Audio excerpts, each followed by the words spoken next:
Halo, salam sehat teman-teman semua. Selamat hari Minggu juga. Video ini gua rekam masih hari Sabtu sebenarnya, malam menuju gua siaran antara Norwegia menghadapi Skotlandia di iNews. Jadi gua nggak tahu lu nonton video ini jam berapa, mungkin Minggu subuh ya. Jadi udah 3 hari mungkin atau 4 hari channel ini gua nggak menyapa kalian ya, karena kemarin mungkin kalian yang ngikutin gua tahu setelah sampai di tanah air hari apa Rabu sore ya, gue langsung siaran Indonesia Palestina dan juga siaran kualifikasi Euro, Nation League ya, UEFA Nation League. Ya ada beberapa kegiatan lah, jadi lumayan capek, jadi nggak bisa update YouTube ya. Jadi sekarang gue sempatkan kembali menyapa kalian dan topiknya juga jadi numpuk. Ada beberapa topik yang menarik. Bahkan juga sebenarnya ada video gua dari Istanbul yang tersisa, tapi mungkin udah agak basi, jadi gua nggak angkat lagi topiknya. Dan kita tahu sekarang yang ditunggu-tunggu adalah timnas Indonesia akan menghadapi Argentina ya. Jadi gua akan bahas dari beberapa isu. Yang pertama soal Messi ya, kelihatannya memang ini geser dulu sedikit ya biar mantap. Oke, kelihatannya Messi memang sudah fix nggak akan hadir atau nggak akan merumput bersama tim nasional Tango menghadapi Indonesia. Memang beberapa kali dari pihak PSSI sudah mengeluarkan statement bahwa ya kami kan mengundang Argentina bukan Messi. Nah kemudian publik terbelah dua, pro kontra. Ini biasa kan, yang paling disukai oleh media sebenarnya, terutama media-media yang suka sensasi dan kontroversi. Tapi ya gue coba untuk melihat, bukan so bijaksana ya, tapi melihat dari dua sisi. Atau lu mengambil porsi yang mana? Apakah lu hanya ingin menonton Messi ya dan akhirnya batal menyaksikan pertandingan hari Senin, atau ya lu mau menonton juara dunia dengan menghadapi tim nasional Indonesia yang mungkin dalam 10 tahun ke depan mungkin gak akan terjadi, bahkan sampai kapanpun mungkin ya, lawan Argentina, lawan tim besar lagi mungkin. Karena waktu di Istanbul gue sempat ngobrol dengan salah satu esko PSSI, Bang Arya Sinulinga. Dia mengatakan minimal setiap setahun sekali akan ada killing game. Killing game itu artinya pertandingan international friendly menghadapi tim besar.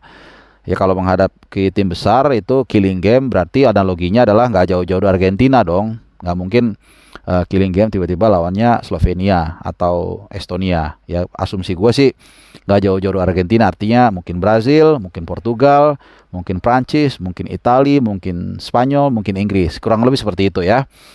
Jadi ya tinggal pilihan ke kita, 600.000 nonton timnas melawan Argentina dengan vibes dan atmosfer di GBK yang gue yakin akan sangat gokil banget, atau males nggak layak bayar 600.000, atau mungkin 900.000 ya sekarang karena turun, karena kabarnya setelah Messi dipastikan nggak main, harga-harga tiket di calo jadi turun katanya, jadi 900.000, bahkan ada yang 7,5, bahkan ada yang sesuai harga karena mereka takut nggak laku sampai hari H. Jadi ada sisi bagusnya juga. Dan kalau saran gue sih, kapan lagi lu nonton tim nasional Argentina dengan tiket ya let's say 700.000, 600.000, sekitar segitulah ya. Itu dia satu. Dan yang kedua juga, ini kan tadi kan masih soal Messi ya, datang atau enggak ya. Nah yang kedua soal persiapan. Nah jelang persiapan ini, pertama channel Bung Harpa lagi-lagi sebenarnya mendapat akreditasi untuk meliput ya, cuman besok gua akan hanya ikut pressconnya aja. Jadi presscon itu hari Minggu. Gua nggak tahu lu nonton ini kapan. Yang jelas presscon itu hari Minggu jam 10 ya. Coba gue lihat lebih pastinya lagi. Karena tadi udah dapat konfirmasi, udah dapat informasi dari PSSI lah ya. Jadi jam 10 sampai pengambilan ID card itu 10 sampai 15. Jadi besok hari Minggu jam 10 sampai jam 3 sore lah, intinya itu ya. Terus pressconnya itu tanggal 18 Juni. Iya besok juga ya, tapi jamnya ini masih belum dirinci. Jadi intinya adalah Minggu lah. Nah di situ biasanya normalnya akan ada sesi press conference atau konferensi pers, sesi tanya jawab dengan Sintayong dan juga Lionel Scaloni, pelatihnya Argentina. Dan biasanya lagi-lagi mungkin gue jelaskan kepada lu yang masih belum atau awam, biasanya akan ada satu atau dua pemain dari kedua kubu masing-masing untuk di sesi press con tersebut. Nah ini kesempatan Gue udah menyiapkan beberapa pertanyaan yang akan gue tanyakan. Bisa jadi ini juga mewakili pertanyaan-pertanyaan netizen ya. Kalau soal pensi pasti nanti banyak yang nanya kenapa nggak datang dan seterusnya. Tapi satu yang gue mungkin mau tanyakan ini sekedar intermezzo aja. Ini hasil diskusi gue dengan temen gue, seorang sportcaster yang sedang vakum, yang mudah-mudahan dia akan balik lagi. Gue nggak usah sebutin namanya, inisialnya Z atau ya Z ya. Jadi intinya adalah kita sepakat yang paling kita ingin tanyakan kepada Sintayong salah satunya adalah soal striker, soal antara Dimas Derajat dan juga Ramadhan Sananta. Kenapa Ramadhan Sananta nggak dibawa? Gue nggak tahu ya, mungkin udah ada jawaban yang kalian terima, tapi menurut gue sih kalaupun jawaban itu ada agak-agak sedikit ngambang ya. Gue pengen tahu benar dari reaksi dan raut wajahnya Sintayong apa sebenarnya yang terjadi. Ya mungkin aja dia akan menjawab diplomatis seperti pengalaman gue di konferensi pers sebelumnya. Biasanya pelatih membulat gitu ya. Jadi kayak ya menutupi lah. Tapi kadang-kadang kita bisa baca dari gesturnya sebenarnya apa yang terjadi. Kadang-kadang bisa sebaliknya begitu ya. Oke, terkait tadi udah ya soal Messi, bahwa ya lu datang lah. Ini kan bagaimanapun juga pertandingan penting, pertandingan seru di GBK gede pasti oke. Kemudian juga jelang persiapan dan satu yang mau gue bilang adalah ini adalah satu langkah maju lah buat sepak bola kita setelah kita menang SEA Games ya.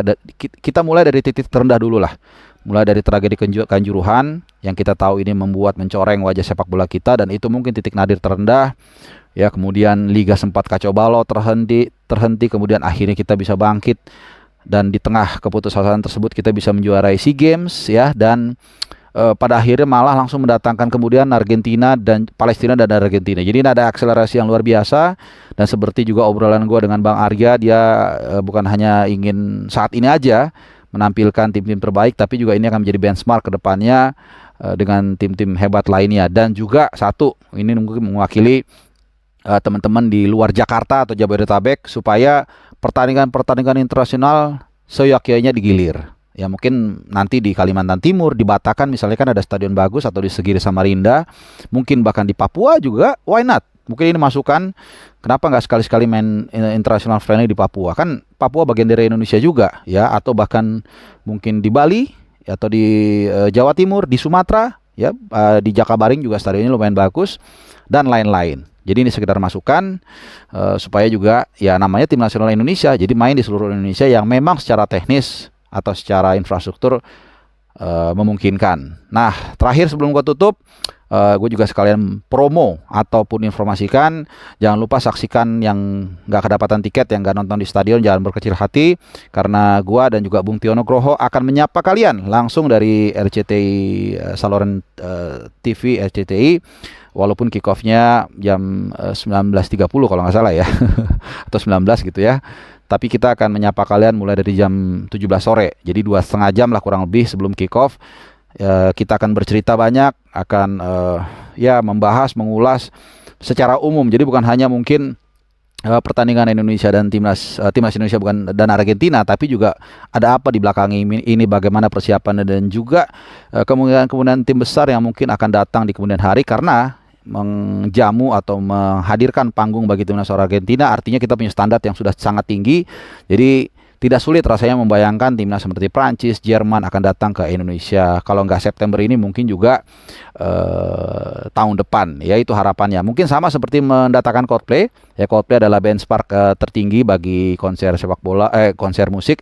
Jadi kalau Coldplay sudah datang, bukan tidak mungkin atau sangat mungkin band-band lainnya akan datang ke Indonesia juga. Jadi ini sebuah situasi yang sangat positif, dan tentunya harus kita jaga juga. Jadi jangan hanya sering menyalahkan, mengkritik pihak-pihak lain, tapi juga kita harus mengambil peran dengan menjaga keamanan dan kenyamanan nanti saat pertandingan antara Indonesia dan juga tim nasional Argentina. Jangan ada flare, jangan ada aneh-aneh. Pokoknya kita jaga supaya kita semakin baik di mata internasional, dan juga kita punya kelas ya. Ketika mereka akan kembali, mereka akan bercita hal-hal yang baik.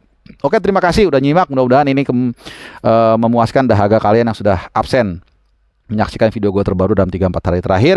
Gue hanya berharap kalian dalam keadaan sehat, bahagia, dan juga selamat menikmati pertandingan antara Indonesia dan Argentina, baik di layar televisi maupun juga di Gelora Bung Karno. Terima kasih. May the best for you. Salam sehat.